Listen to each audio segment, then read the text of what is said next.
No drums sounded at its birth. No songs were sung.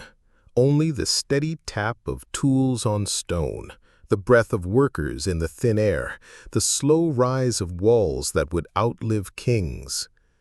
This was Monte Albán, not built in haste, not born of war, but shaped by vision.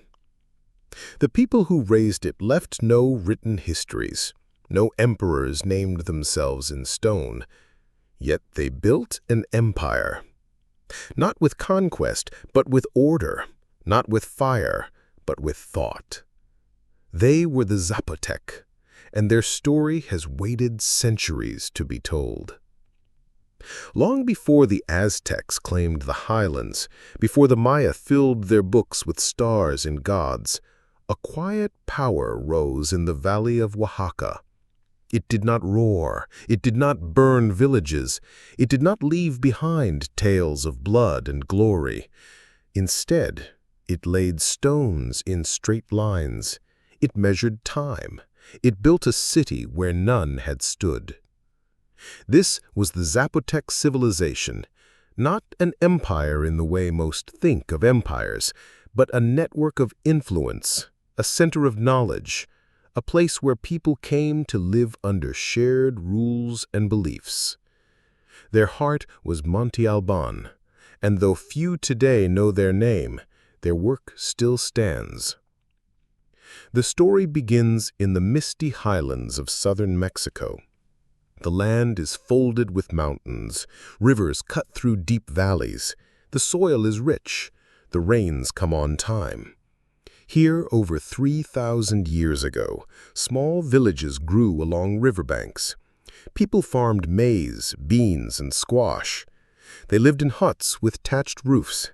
They buried their dead beneath the floors of their homes. Life was simple, but slowly change came. By 500 BCE, something shifted. In the central valleys of Oaxaca, people began to gather in larger numbers. They cleared land on a high ridge, flat and wide, surrounded by 3 arms of mountains. It was a place no one lived before. Too high, too bare, no water nearby, no trees for shade. Yet they came. They brought stone, soil, and purpose. They began to shape the mountaintop into a city. This place would be called Monte Albán, though that name came much later, from Spanish times. The Zapotec called it New Zawi, meaning place of the Zapotec. But even that name may not have been used in the early days. What mattered was not the name, but the act of building. Why build here? That is a question scholars still ask. The ridge offered no farmable land. It had no springs. It was hard to reach.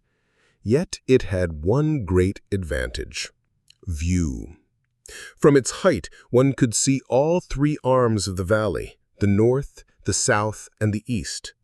Any movement of people, any smoke from a distant fire, any army on the march, it could all be seen. Monte Albán was not built for comfort. It was built for control. The first builders were not kings.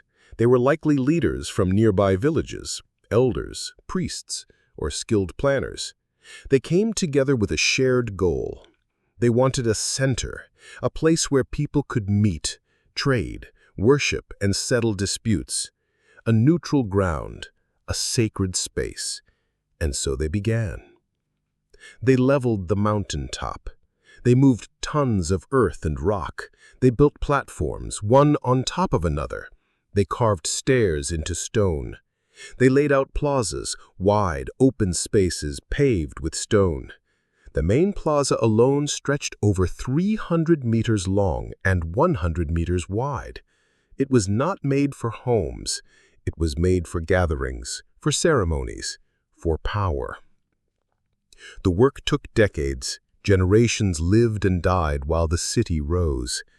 No one knows how many people it took. Hundreds? Thousands? They worked with stone tools. They used ropes and logs to drag boulders. They mixed lime and ash to make a kind of plaster.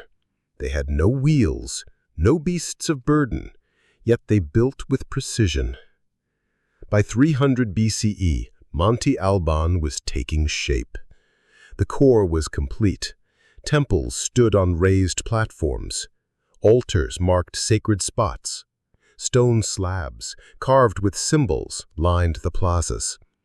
These were not just decorations, they carried meaning. Some showed people with twisted faces, not in pain, but in transformation. Others had glyphs, early writing. The Zapotec were among the first in the Americas to develop a writing system. This writing is one of the great keys to their story.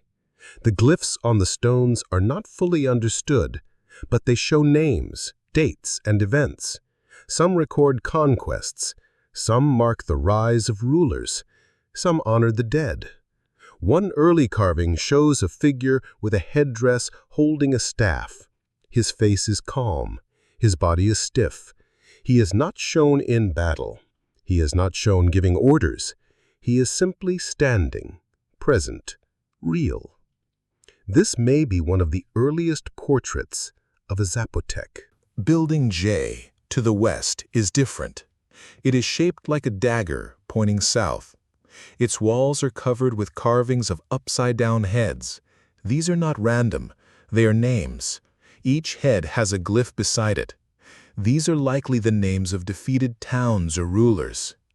Building J may have been a war memorial, a way to remember victories without celebrating bloodshed. As the city grew, so did its influence. By 200 BCE, Monte Albán was the largest settlement in the region. People came from as far as 100 kilometers away. They brought obsidian, pottery, shells, and cloth. In return, they received goods made in the city's workshops. They heard the words of priests. They saw the power of the leaders. This was not an empire of soldiers. It was an empire of ideas. The Zapotec did not rule by force. They ruled by example. Their city was clean. Their buildings were lined with the stars. Their calendar was accurate. They tracked the sun, the moon, and the planet Venus. They knew when to plant, when to harvest, when to hold festivals. One of their greatest tools was the calendar. The Zapotec developed a 365-day solar calendar, divided into 18 months of 20 days, plus 5 extra days. They also used a 260-day ritual calendar, like other Mesoamerican peoples. These two cycles combined to form a 52-year calendar round. Every 52 years, the cycles reset. This was a sacred time. Fires were extinguished, old tools were broken, new ones were made. It was a moment of renewal. The calendar was not just for farmers, it was for priests. They used it to plan rituals, to choose the right day for a burial, to name a child, to crown a leader. Time was sacred, and Monte Albán was its keeper. By 100 BCE, the city had reached its first peak. It covered over 20 square kilometers. It had more than 1,000 buildings. Thousands of people lived there. More came for festivals. The population may have reached 15,000. It was one of the largest cities in the Americas at the time. Yet for all its size, Monte Albán had no palace like those in later empires. No single ruler lived in a grand house. Instead, power seemed to be shared. Elite leaders lived in elite compounds, groups of buildings with courtyards and tombs. These were not for one person. They were for families, for lineages. Power passed from father to son, or from uncle to nephew, but it was not absolute. One of the clearest signs of this system is found in the tombs. Beneath many buildings lie burial chambers. Some are simple, others are rich. Tomb 7, discovered in the 20th century, is the most famous, but it dates to a later period. The early tombs tell a different story. In Tomb 105, under Building L, archaeologists found the remains of a man buried with jade beads, shell jewelry, and a carved bone. On the wall behind him, a mural showed a priest in a feathered headdress standing before an altar. The man was not buried with weapons. He was not shown as a warrior. He was linked to ritual, to the sacred. This suggests that early Zapotec leaders were not warlords. They were priest rulers. Their power came from religion, from their ability to speak for the gods, to read the stars, to ensure good harvests. The people followed them, not out of fear, but out of faith. Yet faith alone cannot hold a city together. There had to be rules, a system of order. And here the Zapotecs showed their skill. They divided the city into zones. The main plaza was for ceremony. The northern sector had elite homes. The southern part had workshops. The eastern edge had housing for common people. Streets were laid out in a grid. Drainage systems carried rainwater away. Refuse was collected in pits. The city was planned, not just in layout, but in life. This level of planning is rare for the time. Most cities grew slowly without design, but Monte Albán was different. It was built with purpose, with thought, with a vision of how people should live together. And yet, for all its order, the city faced challenges, not from outside enemies, but from within. By 100 CE, signs of strain appear. Some buildings were abandoned. New styles of pottery show influence from other regions. The flow of goods slows. The carvings on the monuments become less frequent. The calendar stones stop being made. What happened? One clue lies in the surrounding valley. As Monte Albán grew, so did the pressure on the land. More people meant more farms, more trees cut for firewood, more soil erosion. The once rich valley began to show signs of wear.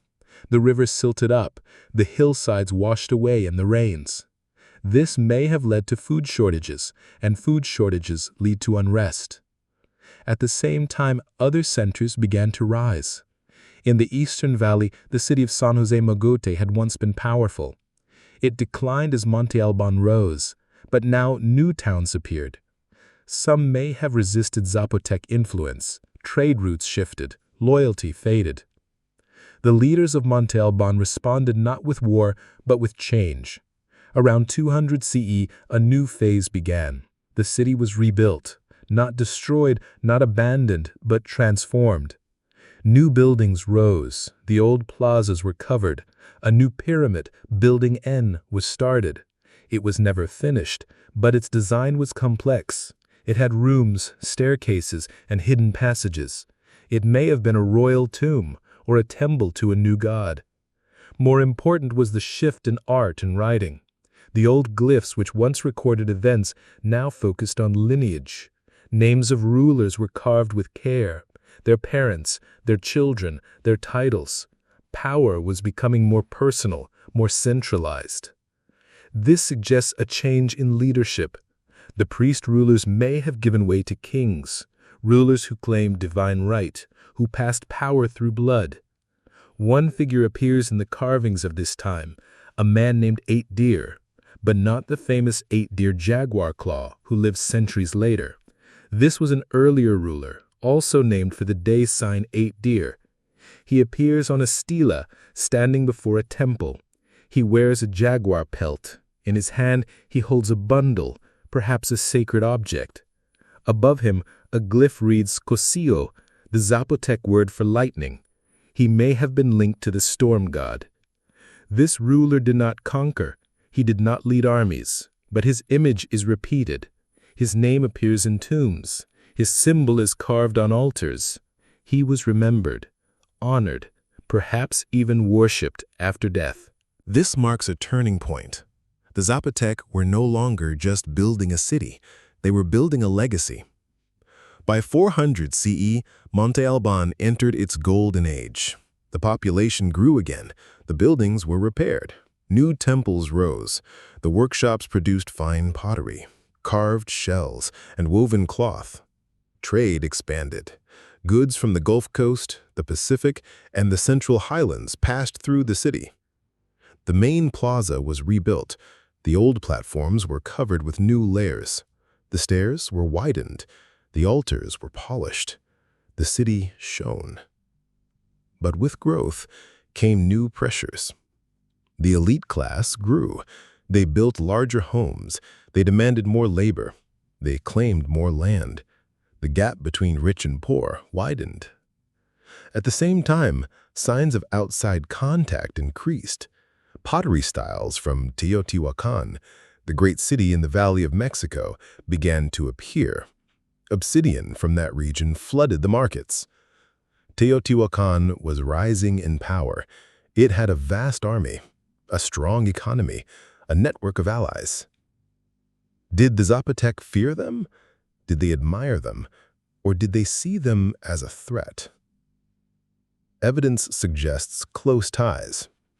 In the 1930s, archaeologists found a neighborhood in Monte Albán with houses built in the Teotihuacan style, flat roofs, painted walls, shrines to the feathered serpent god. This was not a colony, but it was a community of foreigners, traders, priests, or diplomats. One carving shows a man in Teotihuacan dress standing beside a Zapotec leader. They face each other.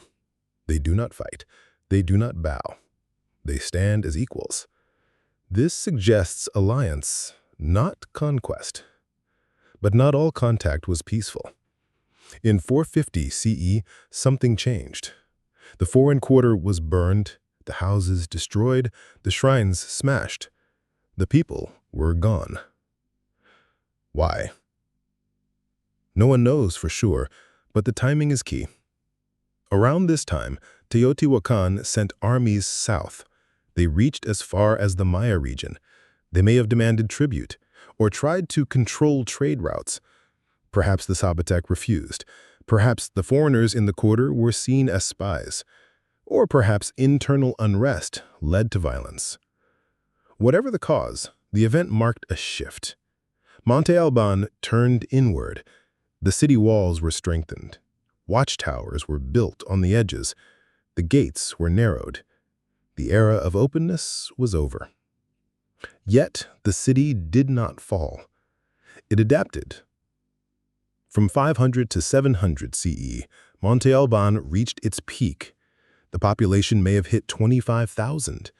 The city was a hub of culture, religion, and politics. The Zapotec language spread. Their calendar was used across the region. Their art influenced neighbors. The tombs of this time are rich. They contain jade, gold, pottery, and textiles. The dead were buried with care. Their bodies were wrapped. Their faces were covered with masks of jade or stone. These were not just for beauty, they were for the afterlife. The Zapotec believed in life after death. They believed the soul traveled to the west, to the land of the dead. There, it would join the ancestors.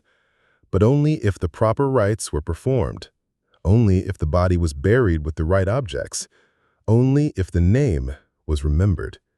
And so they carved names into stone. They told stories in glyphs. They built tombs that would last. One tomb, known as Tomb 7, is the most famous, but it belongs to a later time, after Monte Albán's fall. The earlier tombs are quieter, less flashy, but just as meaningful. In Tomb 1, under Building L, archaeologists found a man buried with a green stone mask. On the wall, a mural showed a priest lighting a fire. The fire was not for cooking.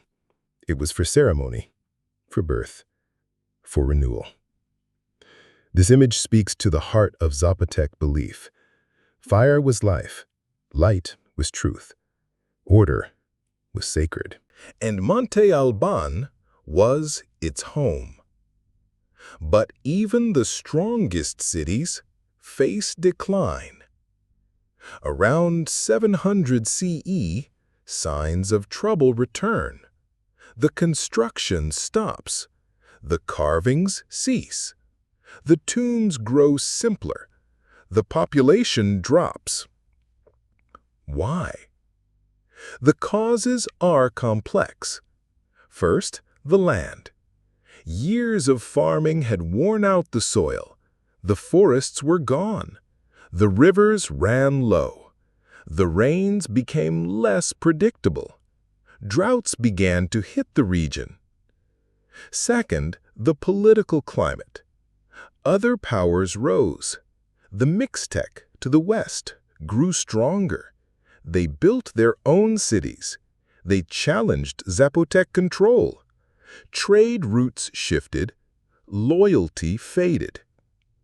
Third, internal strife.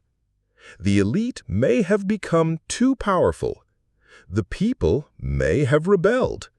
Or the ruling families may have fought among themselves. There is no evidence of invasion, no burned temples, no mass graves. The end was not sudden, it was slow. By 800 CE, Monte Albán was no longer the center. People left. They moved to smaller towns in the valley. They took their knowledge, their customs, their gods. The city was not destroyed. It was abandoned, left to the wind and rain. The Zapotec did not vanish. They lived on. Their language is still spoken. Their traditions endure. But the empire, the network of influence, the sacred city, the unified rule was gone. And with it, memory faded. For centuries, Monte Albán stood in silence. The stones cracked. The trees grew over the plazas. The carvings wore smooth. Then, in the 1500s, the Spanish came. They saw the ruins. They called it Monte Albán, White Mountain, for the color of the stone. They did not know who built it. They did not care. It was not until the 1800s that scholars began to study the site. They measured the plazas. They copied the carvings. They dug into the tombs. Slowly, the story came back. Today, Monte Albán is a UNESCO World Heritage Site. Tourists walk its plazas. Scholars study its stones. The Zapotec people return to honor their ancestors. But the full story is still being told. One of the most striking facts is this. The Zapotec built Monte Albán without a written history. They left no chronicles, no royal lists, no myths of origin. Everything we know comes from stone, from pottery, from bones, from the layout of the city itself. And yet, from these fragments, a picture emerges. They were not warriors, they were planners. They were not conquerors, they were organizers. They did not rule with fear, they ruled with order. They believed in balance, in time, in the sacredness of place. They chose a barren mountaintop not for defense, but for vision. They built not for glory, but for permanence. And in the end, they succeeded. The stones still stand. The plazas still echo. The carvings still speak, not in words, but in presence. Monte Albán is not just a ruin, it is a statement. It says, we were here. We built this. We lived by thought. We honored the earth. We remembered the dead. And we shaped a world. The Zapotec Empire did not fall with a crash. It faded with a whisper. But the whisper remains. And if you stand on the main plaza at dawn, when the mist clears and the sun touches the stones, you can still feel it. The quiet power of those who built not to conquer, but to endure.